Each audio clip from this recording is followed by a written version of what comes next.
Durante casi 2 décadas, la carpa asiática pareció imparable. Hace años, un pez llamado carpa asiática fue llevado a aguas estadounidenses para resolver un problema. Pero los peces grandes hambrientos y muy prolíficos pronto se convirtieron en un problema importante, abrumando ríos estadounidenses y reescribiendo ecosistemas enteros. En algunos tramos del río Illinois constituían la mayor parte de la biomasa de peces, y todos los estudios mostraron el mismo aumento incesante. Entonces sucedió algo extraño. Sin una nueva barrera ni un aumento importante de las cosechas, las cifras empezaron a caer. No dramáticamente, pero sí consistentemente. Al principio los científicos pensaron que se trataba de un error. No lo fue. Algo en el río había cambiado y nadie lo había planeado. Los números que se suponía que no debían moverse. Durante años los datos solo avanzaron en una dirección. La biomasa de carpa asiática en el río Illinois aumentó temporada tras temporada, período de seguimiento tras período de seguimiento. El Illinois Natural History Survey había estado rastreando las poblaciones de peces en ese río desde 1957 a través de lo que se convirtió en uno de los programas continuos de monitoreo de agua dulce más largos en la historia de Estados Unidos. En 2003, esos estudios de electroshock registraban carpas plateadas y cabezonas con un esfuerzo de muestreo de 18,4 libras por minuto en algunos tramos. En 2007, la carpa representaba aproximadamente entre el 60 y el 70% de la biomasa total de peces en las secciones más invadidas. Esos números tenían una dirección hacia arriba. Entonces, cuando los informes de las encuestas de 2017 y 2018 mostraron algo diferente en corredores específicos, los investigadores no confiaron de inmediato en lo que estaban viendo.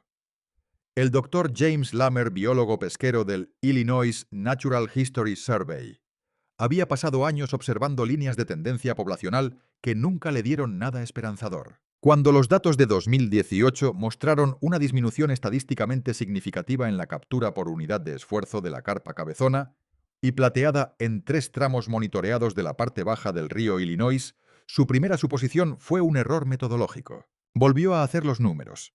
La caída se mantuvo. No es una eliminación, una disminución direccional mensurable a lo largo de varias estaciones exactamente en la métrica que los investigadores habían estado observando de manera incorrecta durante más de una década. Lo que lo hizo más extraño fue lo que mostraron los datos de cosecha comercial al mismo tiempo. Las operaciones de expulsión no habían aumentado significativamente en esas secciones. Los eventos de pesca con redes comerciales organizados que habían estado extrayendo decenas de miles de libras del río anualmente no habían aumentado lo suficiente como para dar cuenta de lo que registraban los datos de monitoreo. El informe anual de 2019 del Comité Coordinador Regional de la Carpa Asiática señaló el debilitamiento de la población en partes del sistema de Illinois, pero no llegó a explicarlo. Los números de la cosecha no lo explicaban. Los sistemas de barreras no lo explicaban. Los datos apuntaban hacia una causa que nadie en el informe mencionaba todavía. Algo estaba reduciendo la supervivencia de las carpas juveniles en esos corredores a un ritmo que ningún programa de gestión activa había logrado. Los datos de seguimiento habían registrado el efecto claramente. Nadie había identificado aún qué lo estaba produciendo. El depredador que se comió la invasión. Nadie lo planeó. Aquí está el detalle que reformula todo lo que vino antes. En 2019, investigadores de la Universidad Carbondale del sur de Illinois publicaron los resultados de un análisis del contenido intestinal de varios años de caimanes gallar recolectados en los sistemas de los ríos Mississippi e Illinois. El investigador principal, el Dr. Solomon David, uno de los biólogos de caimanes más destacados del país, había estado argumentando durante años que la especie merecía una reconsideración seria como regulador nativo del ecosistema. Lo que su equipo encontró dentro de los estómagos de los especímenes recuperados no fue ambiguo. Carpa asiática. Repetidamente, a través de múltiples peces, en múltiples sitios de recolección, no como un artículo ocasional. Como componente dietético consistente y documentable, NGER ocupa los mismos hábitats de remansos y llanuras aluviales donde se concentran las carpas juveniles durante su primer y segundo año de vida. Esto era importante por una razón biológica específica que la cosecha comercial nunca había podido abordar. Las carpas asiáticas adultas son objetivos difíciles. Una carpa plateada madura que se mueve a gran velocidad en aguas abiertas no es una presa que la mayoría de los depredadores nativos puedan atrapar de manera confiable.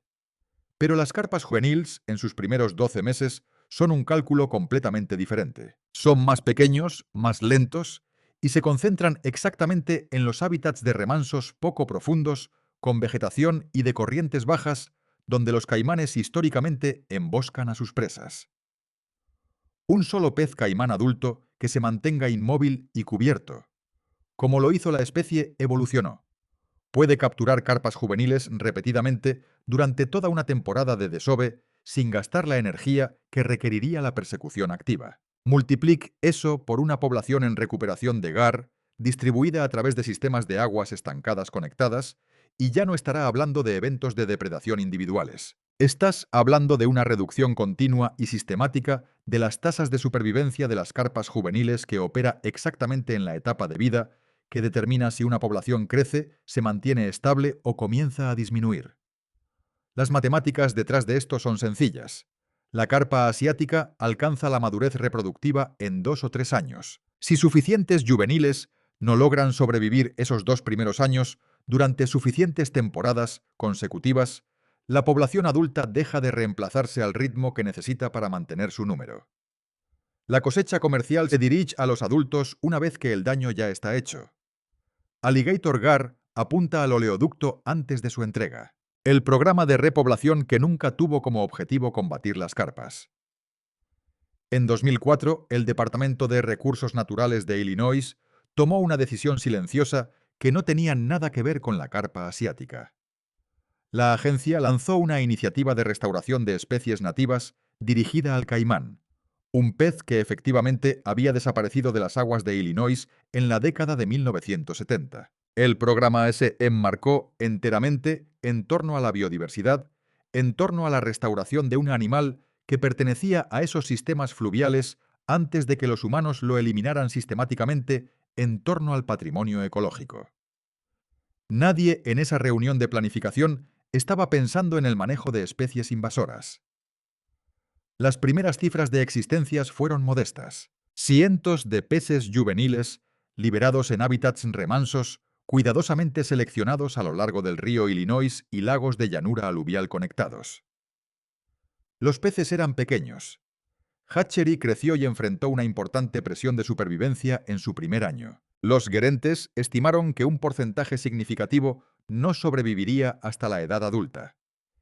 Era de esperarse. Eso estaba incluido en las proyecciones del programa. Missouri siguió con su propio esfuerzo de restauración en 2008. Arkansas amplió su marco de gestión GEAR existente aproximadamente en el mismo periodo. Tennessee inició el almacenamiento selectivo poco después. Cada programa funcionó de forma independiente. Cada uno reportaba a diferentes agencias con diferentes mandatos y diferentes métricas de éxito. Ninguno de ellos estaba coordinando con programas de manejo de carpas asiáticas. Ninguno de ellos fue diseñado para hacerlo. Esa separación institucional es lo que permitió que el efecto se desarrollara durante casi 15 años antes de que alguien conectara los dos conjuntos de datos. El caimán no es un pez de maduración rápida. Los juveniles de criaderos sembrados en 2004 y 2008 necesitaron de 7 a 10 años para alcanzar tamaños capaces de capturar presas del tamaño de una carpa de manera constante. Esa línea de tiempo biológica significó que la presión de depredación que esos peces eran capaces de generar no comenzó a acumularse en los datos de monitoreo hasta algún momento entre 2014 y 2016, que es precisamente cuando las líneas de tendencia poblacional a largo plazo del Illinois Natural History Survey, las que el Dr. Lamer había observado moverse en una dirección durante toda su carrera, comenzaron a mostrar algo que nunca antes habían mostrado.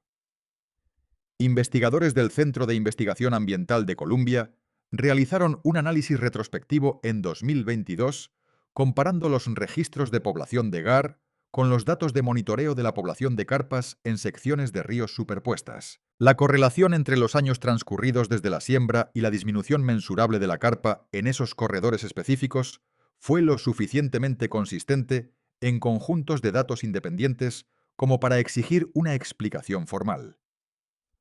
El programa de biodiversidad había estado ejecutando un programa de supresión de carpas todo el tiempo. Simplemente no lo sabía. La ventana se está cerrando y las matemáticas son implacables. Este es el problema que todo biólogo de agua dulce que trabaja en el sistema fluvial de Illinois lleva consigo en este momento. El cocodrilo es longevo. SIO ha documentado que los individuos sobreviven más de 95 años en poblaciones silvestres, lo que se confirma mediante estudios de envejecimiento de huesos y escamas realizados por investigadores del Departamento de Parques y Vida Silvestre de Texas. Esa longevidad es parte de lo que los convierte en reguladores eficaces de los ecosistemas en escalas de tiempo generacionales. Pero esa misma biología es exactamente lo que hace que la actual carrera por la recuperación sea tan precaria. Los eventos de repoblación en criadero producen peces juveniles. Esos juveniles requieren de 7 a 10 años como mínimo antes de alcanzar el tamaño corporal capaz de capturar presas del tamaño de una carpa de manera constante. Eso significa que cada evento de almacenamiento que se realiza hoy no genera una presión de depredación significativa hasta algún momento a principios de la década de 2030. Las poblaciones reproductivas. Los peces silvestres, que en realidad se reproducen en cantidades suficientes para mantenerse sin intervención humana, continua requieren plazos de establecimiento aún más largos. Las barreras de dispersión eléctrica en el canal sanitario y de navegación de Chicago, la infraestructura principal que separa la población establecida de carpas del acceso a aguas abiertas del lago Michigan, fueron diseñadas y construidas como una solución temporal. El propio informe de viabilidad del proyecto Brandon Road de 2022 del Cuerpo de Ingenieros del Ejército de EUU reconoció que las barreras existentes nunca fueron diseñadas para funcionar como un mecanismo de separación permanente de forma indefinida. El proyecto Brandon Road, una serie propuesta de tecnologías disuasorias adicionales que incluyen chorros de agua, diseñados elementos disuasorios acústicos y barreras de burbujas, con un costo federal proyectado de 858 millones, ha estado en etapas de planificación y financiamiento parcial desde 2017. A partir de 2023, la autorización total de construcción seguía incompleta. Esa brecha entre dónde se encuentra actualmente el programa de recuperación AAR y dónde tendría que estar para generar la supresión biológica en todo el río no es una brecha pequeña. El Dr. Caleb Hassler, ecólogo acuático de la Universidad de Winnipeg, publicó una evaluación en 2022 en la que estimaba que el caimán necesitaría restablecerse en densidades funcionalmente significativas en un mínimo de varios cientos de kilómetros de hábitat fluvial, conectado para generar efectos de supresión a una escala relevante para la protección de los grandes lagos. Los esfuerzos de recuperación actuales cubren una fracción de ese rango. La incómoda realidad que se esconde detrás de todo esto es precisa. La solución biológica avanza en una línea de tiempo medida en décadas. La solución de infraestructura avanza en un cronograma medido en ciclos presupuestarios y autorizaciones del Congreso, y la carpa asiática avanza en un cronograma medido en temporadas de desove. Los ríos que se recuperaron más rápido tenían una cosa en común que nadie esperaba. Mientras el debate sobre barreras, presupuestos y cronogramas biológicos continuaba a nivel federal, algo estaba sucediendo a nivel estatal que los investigadores no habían anticipado y no podían explicar completamente a través de los modelos existentes. En 2021, el Dr. Duane Chapman, biólogo pesquero, investigador del Centro de Investigación Ambiental de Columbia del Servicio Geológico de EEU, publicó un análisis comparativo que examina las tendencias de la población de carpas en múltiples sistemas fluviales simultáneamente. Su equipo había estado recopilando datos el tiempo suficiente para hacer comparaciones entre sistemas que investigaciones anteriores no podían respaldar. El hallazgo fue específico y sorprendente. Las secciones de río que mostraron las disminuciones más pronunciadas y sostenidas en el reclutamiento de carpas asiáticas no fueron las secciones que recibieron la presión de captura comercial más agresiva. No eran los tramos más cercanos a la infraestructura de la barrera eléctrica. No fueron las secciones con una intervención gerencial más activa de ningún tipo. Eran las secciones con la historia continua más larga de presencia de depredadores nativos, ya sea a través de una exitosa repoblación de peces, poblaciones remanentes naturales o hábitats conectados que habían mantenido algún nivel de grandes peces depredadores durante las décadas de colapso poblacional más amplio. El patrón se mantuvo en todo el sistema de Illinois, en secciones del Alto Mississippi y en partes del drenaje del río Ohio, donde las poblaciones remanentes de caimanes habían persistido en hábitats remansos que en gran medida no habían sido detectados por los principales programas de monitoreo. Una de esas poblaciones remanentes fue documentada en el sistema inferior del río Green de Kentucky, en 2019 por un equipo del Departamento de Recursos de Pesca y Vida Silvestre de Kentucky durante un estudio de rutina con electrochoques. La tripulación no buscaba caimanes.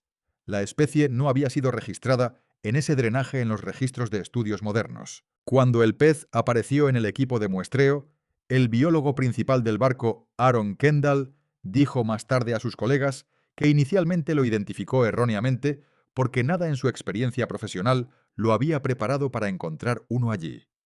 Cuando su equipo comparó los datos de monitoreo de carpas para esa misma sección del río, las cifras de reclutamiento de carpas juveniles fueron considerablemente más bajas que en secciones adyacentes comparables sin presencia confirmada de peces.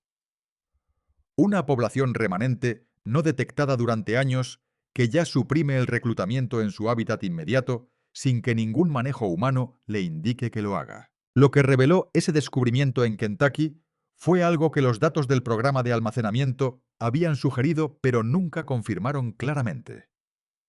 No es necesario que los peces caimanes sean numerosos para comenzar a generar un efecto mensurable. Un número relativamente pequeño de grandes individuos establecidos, distribuidos en el hábitat adecuado, puede producir una supresión del reclutamiento que aparece en los datos de seguimiento años antes de que alguien piense en buscar una explicación biológica. La evidencia genética que demostró que el cambio fue real.